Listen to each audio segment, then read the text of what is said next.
बहुत खुश हैं हमारे लोग कि टॉस जीत के हमने फील्डिंग कर ली। क्योंकि हमारी चौथी बॉलिंग आएगी। ये गलत फहमी है भाई आप लोगों की, इसको भूल जाओ। चौथी आपकी बॉलिंग आएगी, आप पता नहीं क्या तीर मार लेंगे। अगर अब जो सिचुएशन है ना वो ये, आप ये कहें कि ये स्क्वायर टर्नर होगा, ये स्क्वायर टर्नर नहीं बनेगी विकेट, क्योंकि मुल्तान की मट्टी या मुल्तान, हमारे बैट्समैन स्विच हिटिंग नहीं कर रहे थे, इंग्लैंड वाले लास्ट भी स्विच हिटिंग करेंगे। पाकिस्तान ये भी हार जाता है तो फिर इसके बाद जो है वो शायद पीसीबी से बहुत ज़्यादा लोग जो हैं वो दिल बर्दाश्ता होकर पीसीबी छोड़ जाएं और वो क्रिकेट को छोड़ जाएं और वो कहें भाई ये हमारे बस की बात नहीं है। इस ऐसी टफ कंडीशन तो दें, एटलीस्ट हमें ये फंटा तो ना दें जैसे पहले टेस्ट मैच में 800 प्लस रन कर दिए। ये करेंगे भी तो 250-300 करने चाहिए, इससे ज्यादा इनको रन नहीं करने चाहिए। हमारे हमेशा ऐसा ही होता है कि लास्ट टेस्ट मैच के अंदर भी हमने पहले दिन पाकिस्तान को खुलकर दाद दी कि बड़ा कमाल कर दिया, शान ने कमाल कर दिया, सब ने कमाल कर दिया, लेकिन जब अगली टीम ने हमें फोड़ना शुरू किया तो हमें लगा ये तो कहानी उलट ही गई है, तो कहानी कहीं और है। तो इमरान गुलाम ने शटअप कॉल दी है, शटअप कॉल दी है, सन्नाटा छा गया है, सन्नाटा छा गया, खामोशी। किधर हो बाबर के टट्टुओ? बहुत खुश हैं हमारे लोग कि टॉस जीत के हमने फील्डिंग कर ली। क्योंकि हमारी चौथी बॉलिंग आएगी। ये गलत फहमी है भाई आप लोगों की, इसको भूल जाओ। चौथी आपकी बॉलिंग आएगी, आप पता नहीं क्या तीर मार लेंगे। सबसे पहले आप ये देखें क्या बॉल ब्रेक हो रहा है, नहीं हो रहा। नया बॉल ब्रेक हुआ जिसकी वजह से, एक ही बॉल ब्रेक हुआ नया भी, जिसपे अब्दुल्ला शफीक को आउट किया जैक लीच ने, और शान मसूद ने गलत शॉट मारा। क्या शान मसूद को जैक लीच ने आउट किया? नहीं। और वो भी जो थोड़ा सा ब्रेक हो रहा था वो भी नया बॉल लेदर होता है, फ्रेश बॉल होता है, सीम थोड़ी सी ऊपर होती है, वो थोड़ा ग्रिप करता है जिसकी वजह से बॉल स्किट भी होता है और थोड़ा शार्प ब्रेक होता है, उस पे आप मुश्किल में। उसके बाद जैसी बॉल पुराना हुआ, कितना ब्रेक हो गया मुझे ये बता दें। बीच पे back to back test match हो गए हैं तो आप अंदाजा लगा लें, क्योंकि इनकी क्रिकेट में फास्ट बॉलर्स ही हमेशा आउट करते थे, तो इन्होंने अच्छी मूव की है।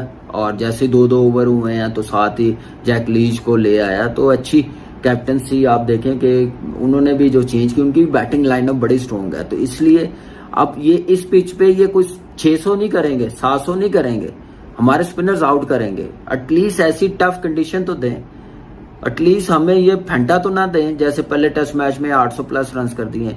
पिन ट्रैक है और यही पिच इस्तेमाल की गई है जो पिछले मैच की पिच थी, अब वो हमें उस तरह ग्रिप करती हुई दिखेगी बॉल। आपको लगता है कि ये इसी तरह अब हमें एक स्पिन ट्रैक दिखेगा, इवेंचुअली ये रैंक टर्नर की शक्ल ले जाएगा, फिर क्या पफर डस्टर पहुंच जाएगा जब हम चौथे और पांचवें दिन की बात करते हैं, या फिर अभी भी कहीं ना कहीं कोई सरप्राइज फैक्टर बाकी है? देखिए अभी तो पहला दिन है, मगर जो अभी तक मैंने विकेट देखी है और स्पिन बॉलिंग को भी देखा है और फास्ट बॉलिंग को भी देखा है, एक तो ये कि इसका पेस बहुत स्लो है, ठीक है। इसको पहले तो ये मानना पड़ेगा, जिस तरह की पिच है मैं मानता हूं कि ये सही मायनों में टेस्ट क्रिकेट वाला पिच है। ये जो मैच हो रहा है जिसपे जितना नजर आ रहा था अभी तक तो ठीक ही लगा था, और अगर उम्मीद ये की जा रही है कि आगे और टर्न होगा तो ठीक है।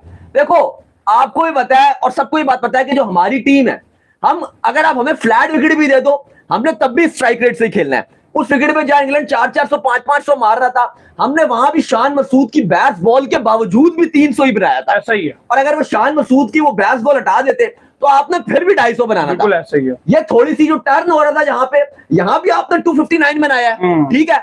और वो जो बिल्कुल ही फट्टा था रहा है कि पिच की जो कंडीशन है वो इस वक्त ऐसी है कि जो पहले बिल्कुल एक हाईवे पिच था, अब वो हाईवे नहीं रहा है, अब वो बिल्कुल एक कच्ची सी पुराने गांव की एक सड़क लग रही है, मतलब एक कच्ची सड़क लग रही है, यानी जिसमें दरार है, जिसके अंदर जो है वो अच्छा खासा प्लेयर जब भागते हैं तो वो मिट्टी उड़ती है, उसके बाकायदा तौर पर मिट्टी के टुकड़े जो हैं वो मतलब उसमें से उखड़ते हुए नजर आते हैं। तो ऐसी पिच है जहाँ पर बैटिंग करना तो बहुत मुश्किल है। स्पिन को कदरे आसानी हो सकती है, लेकिन बात यह कि अगर स्पिन को आसानी हो भी सकती है तो फिर वो तो स्पिनर्स तो फिर इंग्लैंड के पास भी हैं, तो मुश्किल एक आज टेस्ट मैच जो है ये होगा डेफिनेटली। लेकिन बयान दिया था ना कि अभी रिप्लेसमेंट नहीं है, तो मेरा ख्याल है आकिब जावेद एंड कंपनी ने नया बच्चे को डाला और उसने पहले ही टेस्ट मैच में डेब्यू में 100 करा, 13वां प्लेयर बना, बड़े बड़े नाम है उसमें, ग्रेट जावेद नियाज़ भी है उसमें।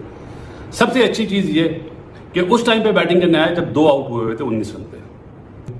ओवररेट इस मैच में अच्छा होगा क्योंकि स्पिनर्स डोमिनेशन ज्यादा है, लेकिन आज रिवर्स स्विंग जो हुआ है ना 90s में, वसीम भाई और वकार की याद आई। इस तरह होता था बॉल। यहाँ तो थोड़ा सा बॉल नीचे बैठ रहा था। कामरान गुलाम ने 118 किए, साइम अयूब 77 पे आउट हुआ, रिजवान भी खेल रहा है अभी। मुझे बता दें कितनी मुश्किल हुई है इनको पुराने बॉल से, कितनी मुश्किल हुई है इनकी। क्या बहुत बीट होते रहे हैं, क्या स्ट्रगल करते रहे हैं, क्या बल्ले पे बॉल नहीं लग रही थी, बहुत आराम से खेलते रहे, क्योंकि इन्होंने ये समझा है कि ये जो पिच है ना, ये दोबारा टेस्ट मैच में यही पिच दे देते हैं। अगर हम टॉस जीत के तो चौथी बॉलिंग आएगी तो बॉल बहुत ब्रेक होगा, सब कुछ होगा।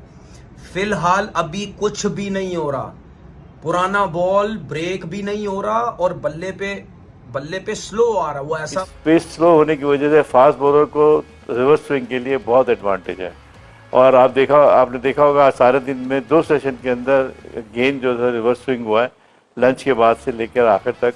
और इंग्लैंड वाले अनलकी रहे, पाकिस्तानी लकी रहे कि हम सरवाइव कर गए वो पीरियड।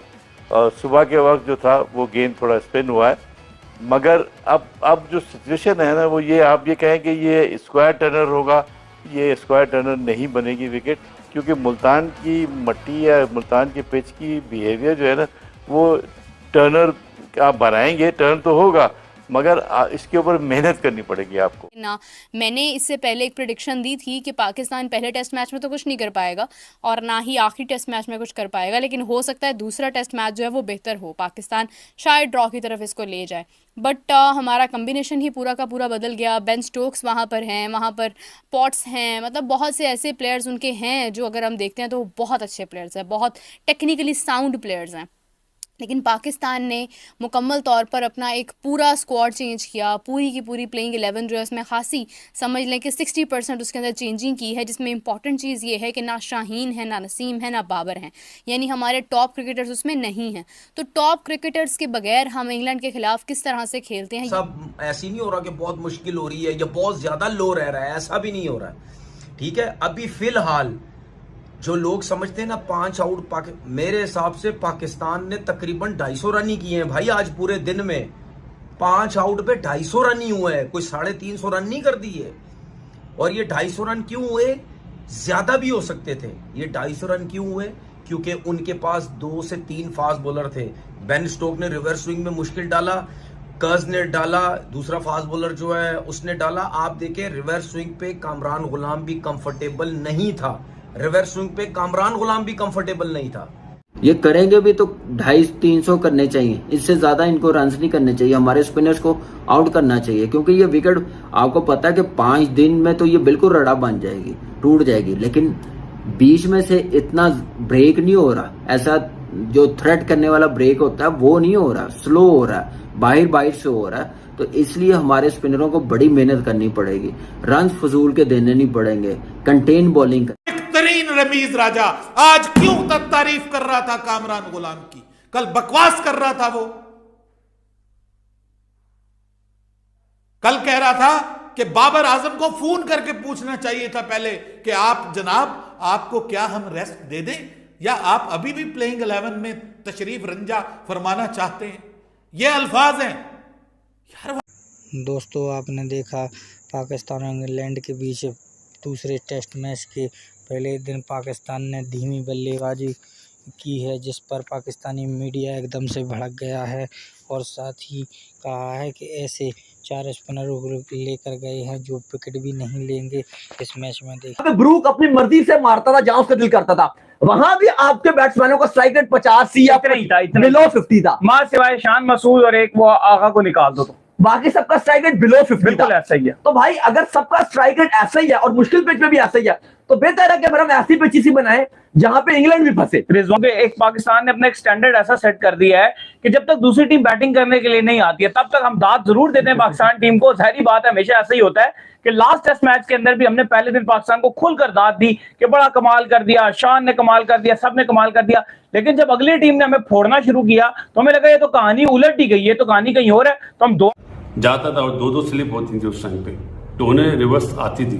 लेकिन अच्छा लगा, मतलब आज जिस तरह रिवर्स हो रही थी तो उस पर भी बात करेंगे। लंच पे जी 29 ओवर में 79 for 2। आज अगर आप देखा जाए तो पूरा आधा घंटा जब 19 रन पे 2 आउट हुए तो इंग्लैंड ने डोमिनेट करा, बाकी मैं कह सकता हूं कि पाकिस्तान की डोमिनेशन ज़्यादा थी, क्योंकि ये पिच ऐसा नहीं है। लेकिन हमारे बैट्समैन स्विच हिटिंग नहीं कर रहे थे, इंग्लैंड वाले लास्ट भी स्विच हिटिंग करेंगे। लेकिन जिस तरह की 1-2 बॉलें स्पिन हुई ना, ऊंचा भी आया नीचे भी आया, तो बैटिंग के लिए इतना आसान नहीं होगा। ये एक बहुत बड़ा इम्तिहान ज़रूर है पाकिस्तान के लिए। और पाकिस्तान ने अब ये जो स्क्वाड अनाउंस किया है, ये दोनों टेस्ट मैचेस का स्क्वाड है, यानी मुल्तान का भी, रावलपिंडी का भी। तो अब यही जो लोग हैं यही होंगे रावलपिंडी में। और अगर पाकिस्तान ये भी हार जाता है तो फिर इसके बाद जो है वो शायद पीसीबी से बहुत ज़्यादा लोग जो हैं वो दिल बर्दाश्ता होकर पीसीबी छोड़ जाएँ और वो क्रिकेट को छोड़ जाएँ और वो कहें भाई ये हमारे बस की बात नहीं है कि ऐसी ख़राब किस्म की एक मतलब बीमारी है जिसकी सर्जरी मुमकिन ही नहीं है। Is Babar Azam bigger than the cricket, bigger than the Pakistan requirement? और ऊपर से क्या कह रहे हैं, बाबर आजम को आप खिला नहीं रहे, आपकी क्रिकेट का नुकसान हो जाएगा। आपके जो ब्रॉडकास्टर हैं वो नाराज हैं कि बाबर आजम अगर नहीं है टीम के अंदर तो मैच देखने कौन आएगा। अरे भाई, कब आपने पूरा पिंडी 2 मैचेस गुजारे, फ्री टिकट करके देखी, बाबर आजम टीम के अंदर मौजूद था, कौन देखने आया मैच, बताएं मुझे।